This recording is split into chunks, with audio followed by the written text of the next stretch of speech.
लीजिए, आपके सामने आ रहा है आपका अपना आजाद।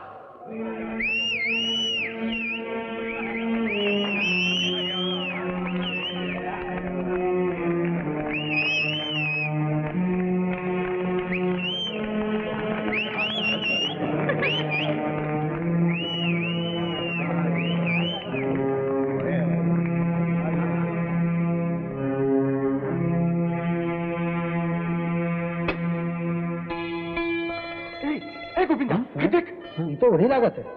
हाँ रे,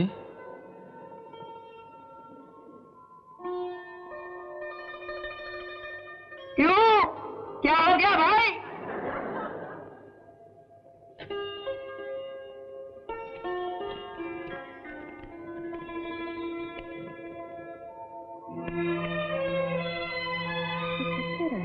शुरू क्यों नहीं करता? अपना भाषण भूल गए क्या? नहीं भैया, मैं कुछ भूला नहीं हूं, लेकिन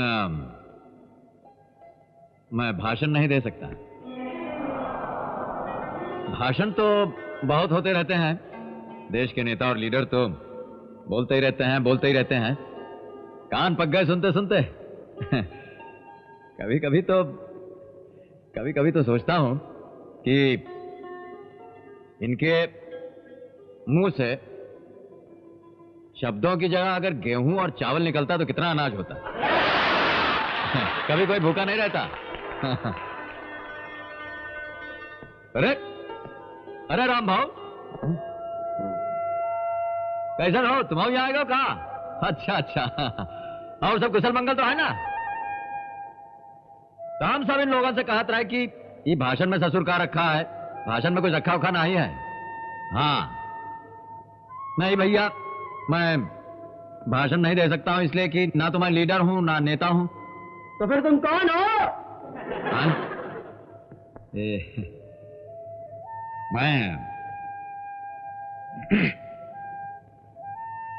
मैं वही हूं जो तुम हो,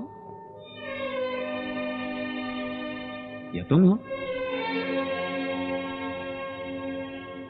या फिर तुम हो एक आम इंसान। हम आम इंसान, मामूली इंसान कहलाते, मगर हम मामूली इंसान नहीं है भाई, हम मामूली नहीं है। ये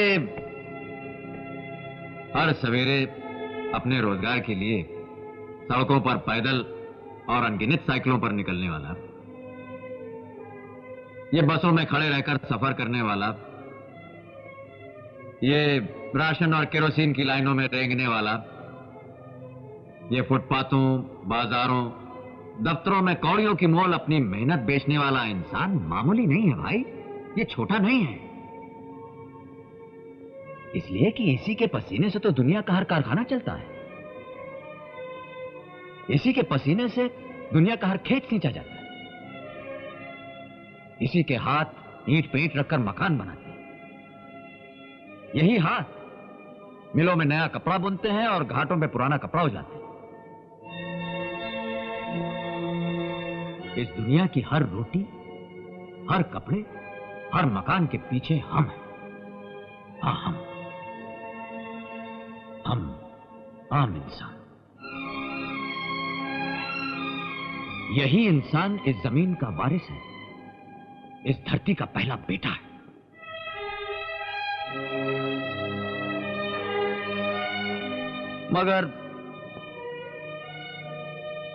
मगर ये दुनिया बड़ी निराली है भैया। वही इंसान जो दुनिया को सब कुछ देता है, उसी के पास कभी रोटी नहीं, कभी कपड़ा नहीं, कभी मकान नहीं। यहां जो मुसीबत आती है सबसे पहले इसी पे आती है। महंगाई बढ़े तो सबसे पहले इसका चूल्हा ठंडा होता है, बीमारी फैले तो सबसे पहले इसका बच्चा मरता है। वो बाढ़ हो, सूखा हो, और तो और दंगे फसाद में भी आम आदमी ही मरता है, बाकी तो किसी का कुछ होता नहीं है भाई।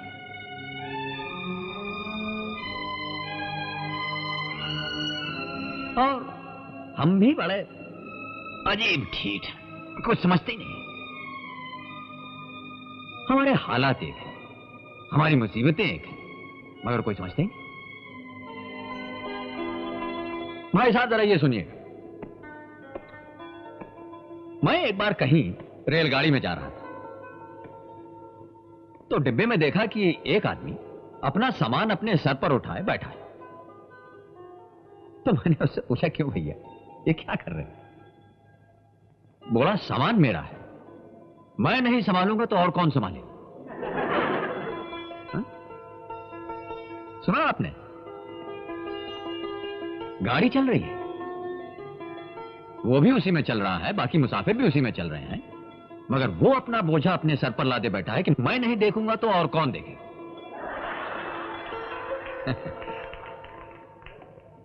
हम सब भी बस ऐसे ही हैं। जिंदगी की गाड़ी चल रही है, हम सब एक ही डिब्बे में हैं, लेकिन अपना अपना बोझ अपने सर पर उठाए बैठे। तो भैया मैं तो बस यही समझता हूं और यही आप सब लोगों से कहना चाहता हूं कि अच्छा तो यही होगा कि हम और आप अपनी अपनी खुदगर्जी का बोझ सर से उठा के नीचे रख दें और ये देखें कि जिंदगी की जिस गाड़ी पर हम चल रहे हैं वो सही पटरी पर चल रही है या नहीं। इसलिए कि अगर वो सही पटरी पर नहीं चल रही है तो ना आप अपनी मंजिल तक पहुंच पाएंगे और ना मैं। और अगर गाड़ी की पटरी सही है तब हम सब अपनी मंजिल तक पहुंचेंगे एक साथ। हम आम, छोटे और मामूली इंसान, हमारे सुख दुख एक है, हमारा नसीब एक है, और जिस दिन हम एक हो गए उस दिन दुनिया की कोई भी takat ना हमें लूट सकती है, ना दबा सकती है, ना मिटा सकती है।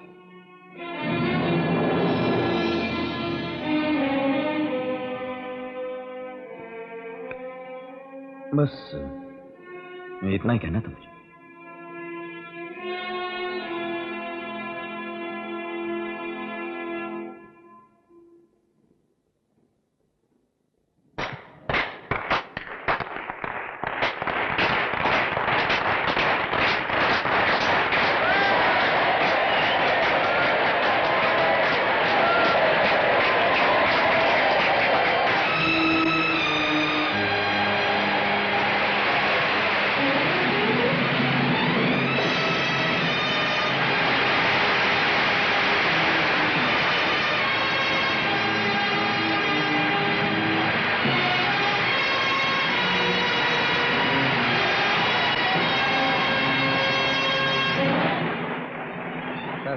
चीफ मिनिस्टर साहब का मैसेज है कि आजाद को गिरफ्तार ना किया जाए। ये मैसेज तुमने खुद लिया? Yes sir.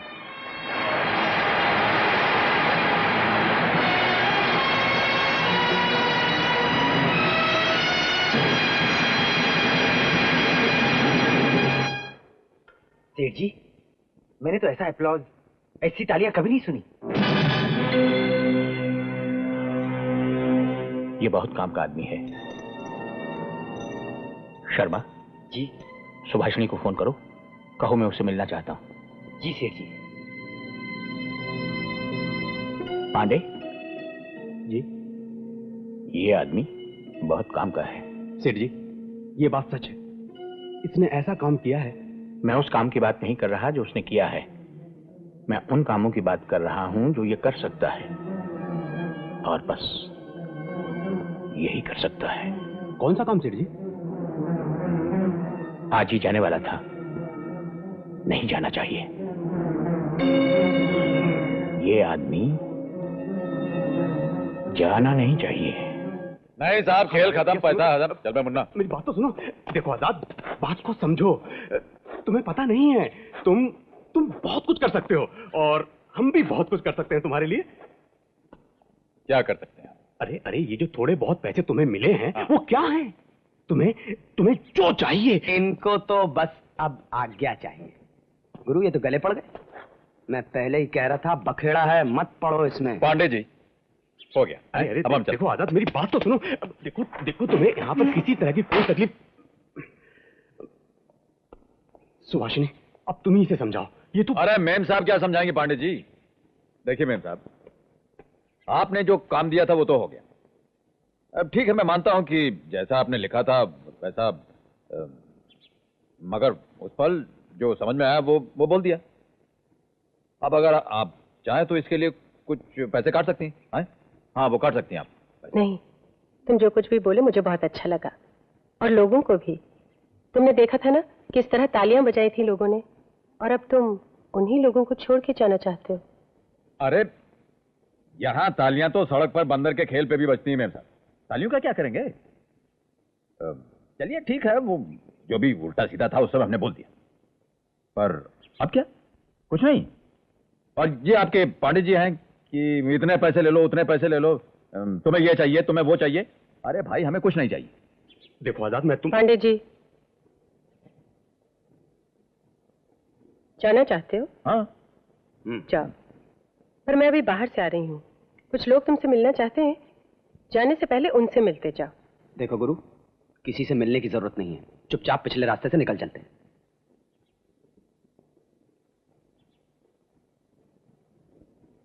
चलो भाई। नहीं यार, मिलने में क्या है, मिल लेते हैं। किधर है? इधर मैं आता हूं, आइए।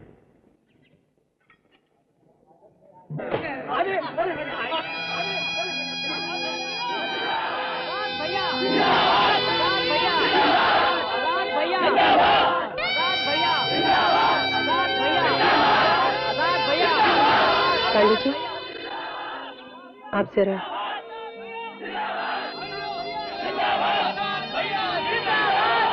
खामोश, खामोश हो जाइए, शांत हो जाइए आप लोग।